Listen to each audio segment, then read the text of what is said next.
Scalloped potatoes with leeks and cream. A side dish from Ireland? Serves 4. You will need 9 ingredients.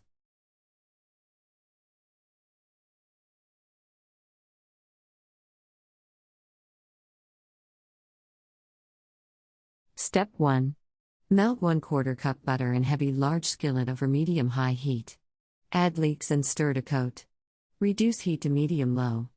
Cover and cook until leeks are tender, stirring occasionally. Step 2. About 8 minutes. Preheat oven to 375 degrees all liquid is absorbed. About 9 by 13 by 2 inch baking dish with 1 tablespoon butter. Mix cream and garlic in small bowl. Arrange half of potatoes in prepared dish. Season generously with salt and pepper. Cover with leeks. Sprinkle with half of cheddar cheese. Ladle half of cream mixture over. Repeat layering with remaining potatoes, cheddar cheese, and cream mixture. Sprinkle with Parmesan. Bake until potatoes are tender and top is a deep golden brown, about 1 hour and 15 minutes. Let stand 15 minutes before serving. Country Reports, Culture, Countries, Travel.